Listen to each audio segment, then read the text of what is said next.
आप सब लोगों को मेरा नमस्कार, सत श्री अकाल, सबको मेरा प्रणाम। आज से 5 साल पहले पंजाब के लोगों ने बड़ी उम्मीद करके कांग्रेस पार्टी की सरकार बनाई थी,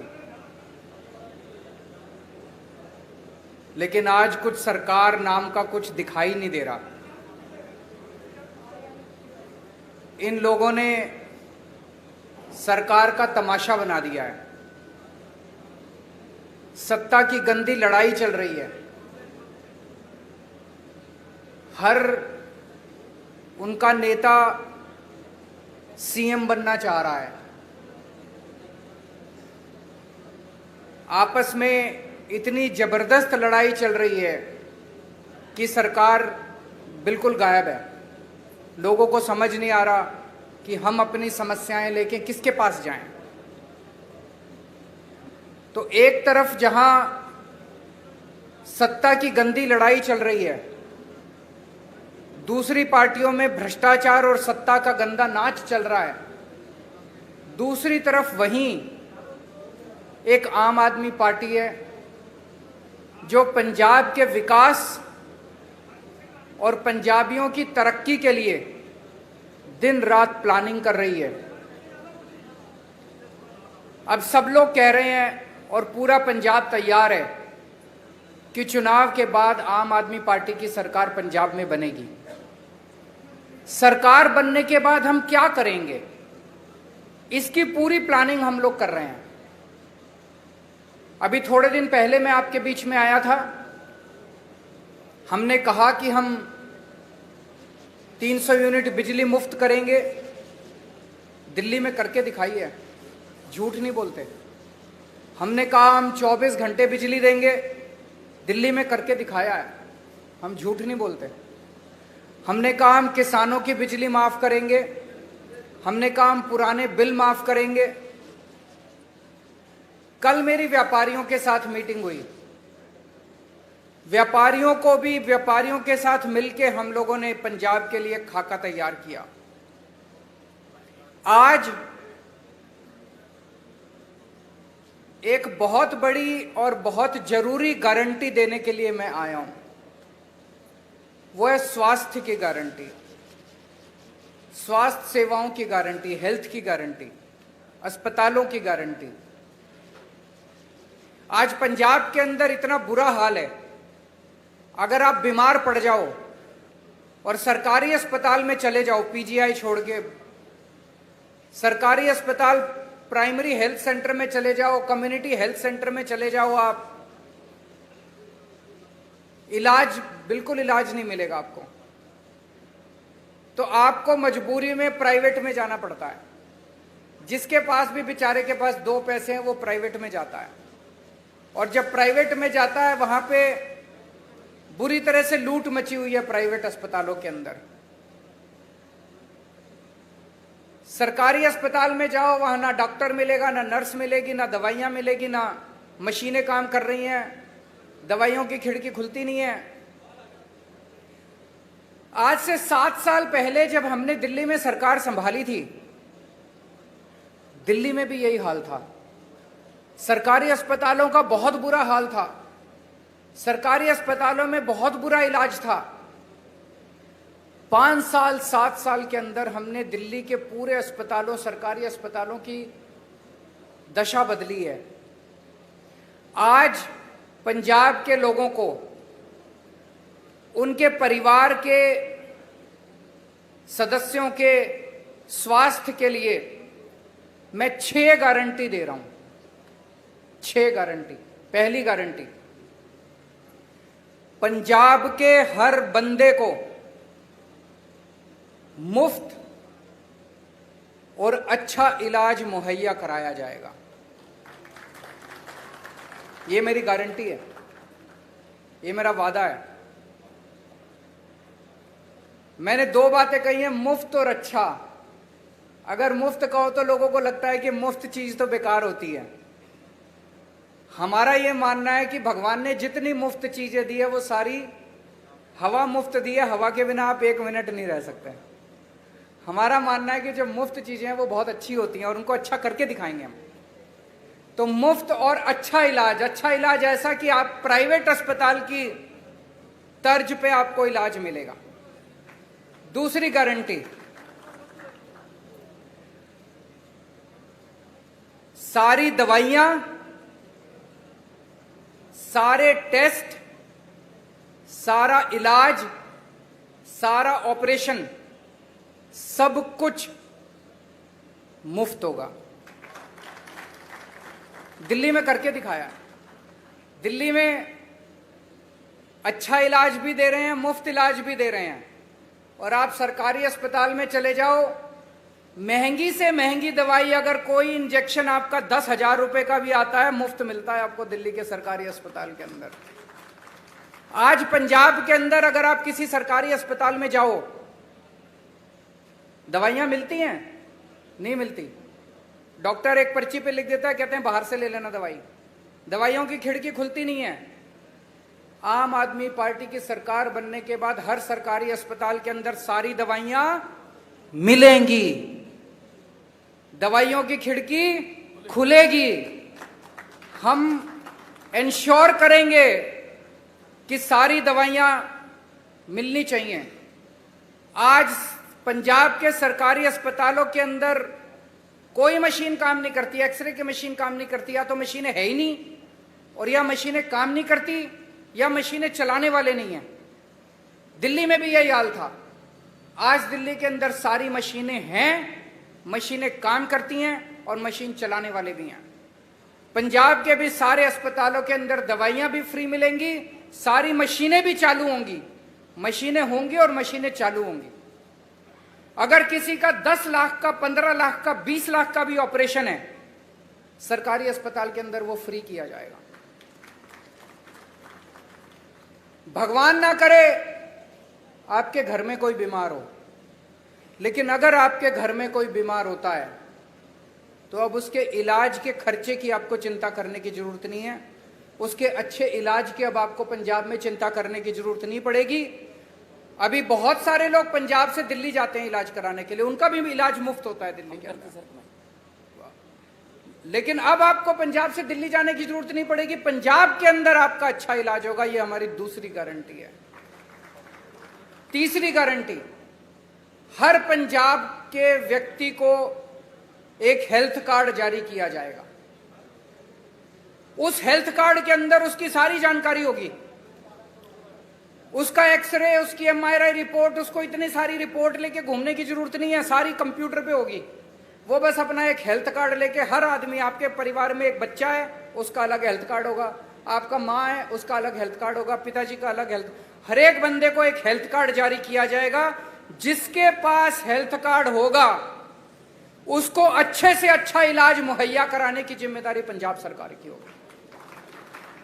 और सबसे शानदार, पूरे कंप्यूटराइज करेंगे सारे सिस्टम को जैसे दिल्ली के अंदर कर रहे हैं, और उसके अंदर आपका हेल्थ कार्ड, आपका सारा डेटा कंप्यूटर पे होगा। चौथी चीज,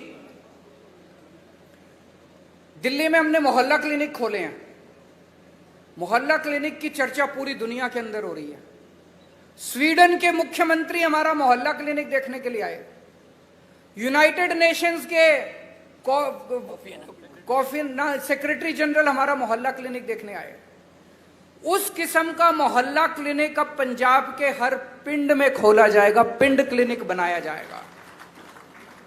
शहरों में हर वार्ड के अंदर एक अलग क्लिनिक बनाया जाएगा। 16,000 मोहल्ला क्लिनिक, पिंड क्लिनिक और वार्ड क्लिनिक, 16,000 क्लिनिक खोले जाएंगे पंजाब के अंदर।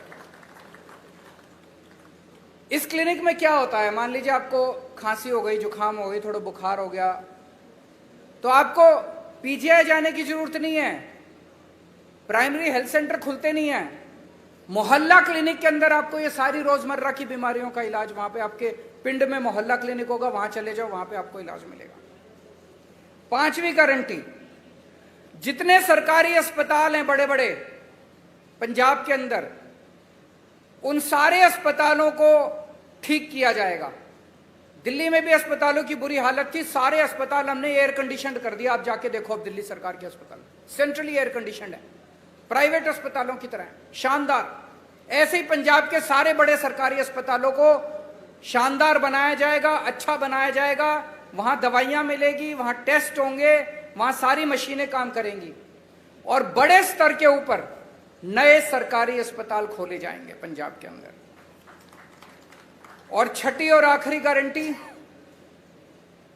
दिल्ली में हमने योजना चालू की है, अगर किसी का एक्सीडेंट हो जाए, हमने ऐलान किया है कि अगर किसी का रोड पे एक्सीडेंट हो जाए, जो उसको देखे उसको अस्पताल में एडमिट करा दो, चाहे बगल में जितना भी बड़े से बड़ा अस्पताल है, महंगे से महंगा अस्पताल है, आदमी की जान बचाना जरूरी है, उसमें जाके उसको एडमिट करा दो, उसका सारा खर्चा दिल्ली सरकार देती है। पंजाब के अंदर भी किसी का भी एक्सीडेंट होगा, रोड एक्सीडेंट किसी का भी होगा, उस रोड एक्सीडेंट के विक्टिम को उसका पूरा का पूरा इलाज पंजाब सरकार कराएगी, उसको अपनी जेब से एक भी पैसा देने की जरूरत नहीं है। तो ये 6 गारंटी आज मैं पंजाब के लोगों को दे रहा हूं। मुझे बेहद खुशी है कि इतने मायूसी के माहौल में भर्ती की जाएगी, इतने मायूसी के माहौल में जब इतनी राजनीतिक अस्थिरता है, एक आशा की किरण आम आदमी पार्टी के रूप में दिखाई देती है कि कम से कम एक तो पार्टी है जो पंजाब के लोगों की सोच रही है, उनकी बिजली की सोच रही है, उनकी हेल्थ की सोच रही है। ये मेरी आज की गारंटी थी। एक छोटी सी अनाउंसमेंट मुझे करनी है। आज सुबह सुबह लुधियाना के कुछ पत्रकार मुझसे मिलने के लिए आए थे और उन्होंने मुझसे निवेदन किया कि आपकी सरकार सर बनना तय है, अगर आपकी सरकार बन जाए तो पूरे पंजाब में 3 शहर ऐसे हैं जहां पे प्रेस क्लब है, जालंधर, अमृतसर और चंडीगढ़। बोले जी बाकी शहरों में भी प्रेस क्लब बना देना। तो मैं आज आपको वादा करता हूं कि हमारी सरकार बनेगी तो जितने भी छोटे बड़े शहर है पंजाब के, सब जगह आपकी सुविधा के लिए प्रेस क्लब बनाए जाएंगे। ये भी गारंटी है। अब अगर आपके कोई प्रश्न है,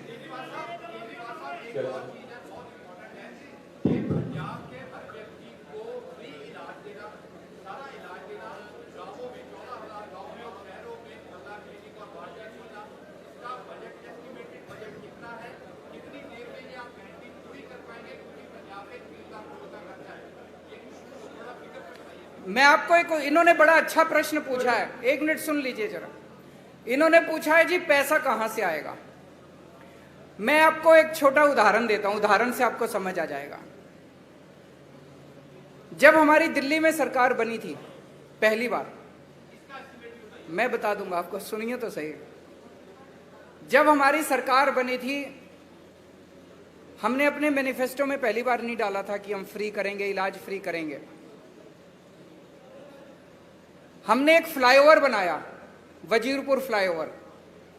वजीरपुर फ्लाईओवर बनना था 300 करोड़ का और बन गया 150 करोड़ का। वो 150 करोड़ बच गए एक फ्लाईओवर में।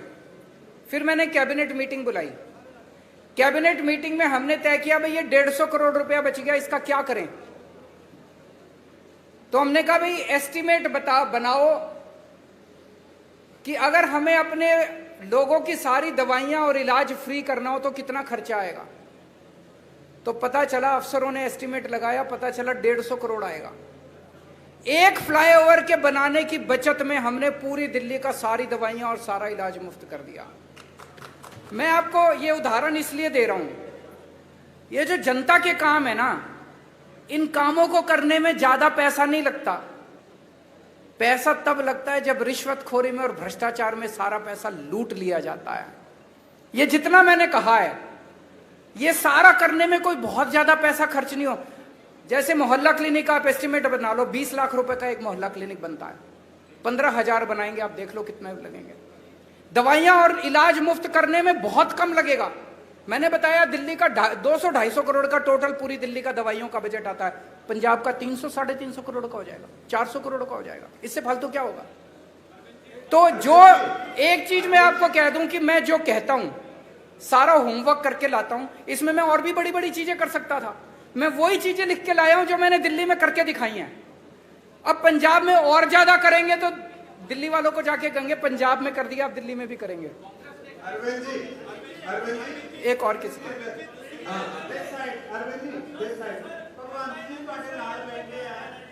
हैं? एक मिनट, वो सीएम फेस पूछ रहे हैं, उनसे बात। कौन है, किस? हाँ,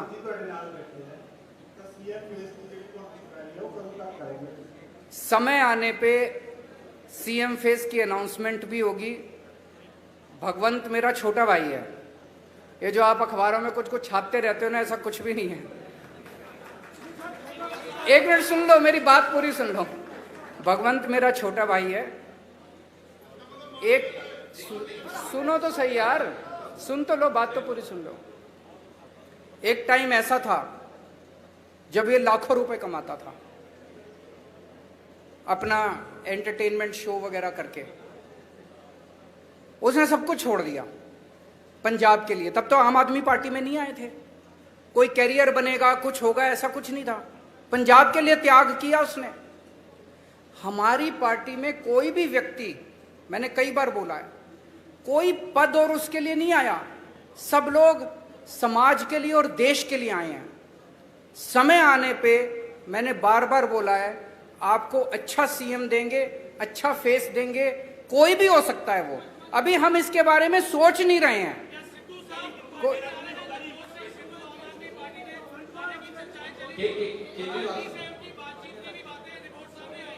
वो मेरे से पूछ रहे हैं क्या सिद्धू साहब पार्टी में आ रहे हैं। ये एक हाइपोथेटिकल क्वेश्चन है, काल्पनिक क्वेश्चन है। कभी भी अगर कुछ ऐसा होगा सबसे पहले आप ही को बताएंगे। केजरीवाल साहब, कांग्रेस पार्टी दो हिस्सों ਦੇ ਵਿੱਚ ਵੰਡੀ ਗਈ ਹੈ। ਹੁਣ ਇਹ ਕਿਹਾ ਜਾ ਰਿਹਾ ਹੈ ਕਿ captain Amarinder Singh BJP join ਕਰ ਸਕਦੇ ਨੇ ਤੇ ਜਿਹੜੇ ਮੌਜੂਦਾ ਸੀਐਮ ਹੈ ਚਰਨਜੀਤ ਸਿੰਘ ਚੰਨੀ ਉਹ ਖੁਦ ਨੂੰ ਆਮ ਆਦਮੀ ਕਰਕੇ ਪ੍ਰੈਜ਼ੈਂਟ ਕਰ ਰਹੇ। ਮਤਲਬ ਜਿਹੜਾ ਤੁਹਾਡਾ ਆਈਡੀਆ ਆਈਡੀਓਲੋਜੀ ਹੈ ਉਹ ਵੀ ਕਿਤੇ ਹਾਈਜੈਕ ਹੋ ਰਹੀ ਹੈ ਤੇ ਤੁਸੀਂ ਇਸ ਚੀਜ਼ ਦਾ ਐਨਾਲਿਸਿਸ ਕਿਵੇਂ ਕਰਦੇ ਹੋ? वो ये कह रहे हैं, प्रश्न ये है कि भाई चन्नी साहब हमारी नकल कर रहे हैं, यही कह रहे हैं आप? केजरीवाल की नकल करना आसान है, अमल करना मुश्किल है। मैं एक मिनट इसको क्लियर कर देता हूं। जब पहली बार मेरी 49 दिन की सरकार बनी, 49 दिन में 32 अफसरों को जेल भेजा था जो भ्रष्टाचार कर रहे थे। हंगामा मच गया था दिल्ली के अंदर। आज मैं नहीं कह रहा, आरोप लग रहे हैं कि भ्रष्टाचारी और दागी अफसरों को बड़ी से बड़ी पोस्ट दी जा रही है। अमल करना मुश्किल है। एक मिनट, मेरे एक दिन मैं ऑफिस में बैठा था, मेरे पास एक किसी ने ऑडियो टेप भेजी व्हाट्सएप पे। उसमें मेरा एक मंत्री दूसरे किसी बंदे से 5 लाख रुपए मांग रहा था। भाई साहब, 1 घंटे के अंदर प्रेस कॉन्फ्रेंस करके मैंने उस मंत्री को सस्पेंड कर दिया और सीबीआई को केस भेज दिया। आज आरोप लग रहे हैं कि चन्नी साहब के मंत्रिमंडल के अंदर दागी मंत्री हैं, उनकी पार्टी के अंदर दागी विधायक हैं। तो मैं उनसे कहना चाहूंगा कि केजरीवाल की नकल करने के साथ साथ उस पर अमल करने का साहस और हिम्मत लेके आइए। केजरीवाल साहब, एक सबसे बड़ा जो सवाल था बेरोजगारी का। केजरीवाल साहब इस तरफ बोलिए बोलिए बोलिए बोलिए बोलिए बोलिए बोलिए। एक बेरोजगारी का सबसे बड़ा इशू पंजाब में है और पंजाब में आपको लगता है कितने परसेंट आ रहे हैं बेरोजगारी की? और दिल्ली में आपकी सरकार बनने से पहले कितनी बेरोजगारी थी और कितना आपने उसको दिया? दूसरा एसवाईआर के मुद्दे में क्या कहना आपका? बेरोजगारी बहुत बड़ी समस्या है। दिल्ली के अंदर बेरोजगारी को लेकर हमने कई सारे कदम उठाए हैं। अगर मैं ये कहूं कि दिल्ली में बेरोजगारी खत्म हो गई, ये गलत होगा। लेकिन आपको एक छोटा सा आंकड़ा देना चाहता हूं। अभी कोरोना के टाइम में बेरोजगारी बहुत ज्यादा बढ़ गई, बहुत ज्यादा लोगों की नौकरियां चली गई, फैक्ट्रियां बंद हो गई, दुकानें बंद हो गई, बाजार बंद हो गए। हमने एक जॉब पोर्टल बनाया कि जो जो लोगों को नौकरियां देनी है वो अपनी नौकरियां पब्लिसाइज कर दें, और जिन लोगों को रोजगार चाहिए वो उसके ऊपर अपना। आपको जान के ताज्जुब होगा, मैंने जब वो पोर्टल बनाया था दिल्ली सरकार ने, हमें लगा था कि अगर 25-30 हजार भी नौकरियां अगर आ जाएंगी तो हम मानेंगे कि बड़ी सफल हो गए। 2 महीने के अंदर 10 लाख नौकरियां उस जॉब पोर्टल के ऊपर आई। 2 महीने में बहुत सारे लोगों को नौकरियां मिली। जितने लोगों की नौकरियां गई थी कोरोना के टाइम में, बहुत सारे लोगों को नौकरियां वापस मिली।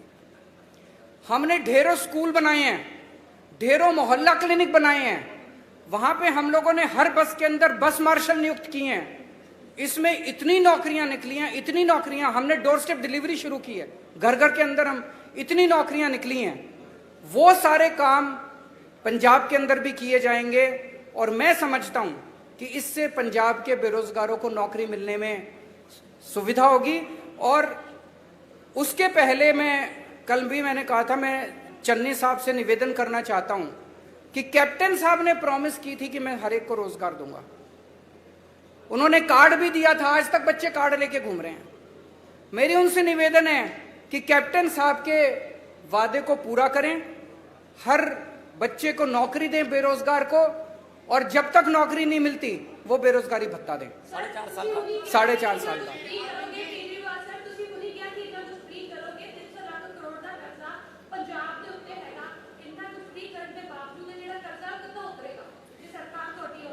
दिल्ली पे भी बहुत कर्जा था। दिल्ली का बजट जब हमारी सरकार बनी घाटे में चल रहा था। आज 2019 की सीएजी की रिपोर्ट है जिसमें सीएजी ने कहा है, मैं नहीं कह रहा, कंट्रोलर ऑडिटर जनरल ने बोला है कि पूरे देश में अकेली दिल्ली सरकार है जो घाटे में नहीं चल रही, नफे में चल रही है। एक मिनट सुन लो, नफे में चल रही है। कैसे किया हमने? हमारी सरकार बनने के पहले दिल्ली सरकार घाटे में चल रही थी, कर्जा चढ़ा हुआ था। आज दिल्ली सरकार पे एक नए रुपए का कर्जा नहीं है।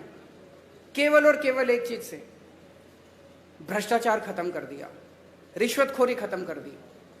सरकारों में पैसे की कमी नहीं है, नीयत की कमी है। अच्छी नीयत वाली सरकार लेके आइए, आप देखिए क्या से क्या हो सकता है।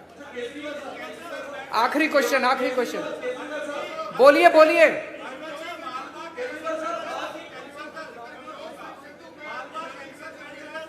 मेरे को जिसके पास माइक है वो बोल दीजिए। कोई बोल दो कोई। बोलिए। आपके नेताओं का कहना है, विधायकों का कहना है कि पंजाब में किसानों को पराली जलाने के लिए दंडित किया जाना चाहिए, जो कथित तौर पर दिल्ली को प्रदूषण करता है। आपका इस पर स्टैंड क्या है? किसने बोला है? एक मिनट। किसने बोला कि पंजाब के किसानों को दंडित करना चाहिए? बिल्कुल नहीं बोला। आप दिखा दीजिए। एक मिनट। आप ये स्टेटमेंट दिखा दीजिए कि आम आदमी पार्टी के किसी ने बोला मैं राजनीति छोड़ दूंगा। झूठ मत फैलाइए, गलत मत बोलिए। पत्रकार की जिम्मेदारी है जनता को सच बताना। अब मैं आपको बताता हूं, एक मिनट सुनिए मेरी बात। पराली को लेके दिल्ली की सरकार ने समाधान दिया है। हमने एक बायोडिकम्पोजर बनाया है। जब पराली वो होती है तो किसान को अगली फसल लगाने के लिए उसको जल्दी होती है, उसको तीली लगा के वो जला देता है, उसकी मजबूरी होती है। किसान का कसूर नहीं है, कसूर सरकारों का है। सरकारें क्या कर रही थी? सरकारों ने समाधान क्यों नहीं निकाला? तो हम एक दूसरे के ऊपर आरोप प्रत्यारोप नहीं करना चाहते, वो राजनीति हम नहीं करते, हम समाधान की राजनीति करते हैं। तो दिल्ली सरकार ने अभी एक घोल निकाला है, बहुत सस्ता घोल है। उस घोल को अगर आप पराली के ऊपर छिड़काव कर दो तो 15 दिन के अंदर पराली खाद में बदल जाती है। तो जो पराली समस्या थी वो पराली अब आपके लिए एसेट बन गई। इसको पिछले साल हमने एक्सपेरिमेंट करके देखा जिसके बड़े शानदार नतीजे आए हैं। अब उसकी घोल की खूब डिमांड है। दिल्ली सरकार अपने सारे किसानों के यहां उस घोल का छिड़काव फ्री में कर रही है। पंजाब सरकार भी कर सकती है। तो अगर पंजाब के अंदर सरकार बनती है तो वो छिड़काव हम सारे किसानों के खेत में फ्री में करेंगे। किसानों को जलाने की जरूरत नहीं पड़ेगी और वो सारी पराली खाद में बदल जाएगी। आम के आम गुठलियों के दाम। Thank you so much. Thank you.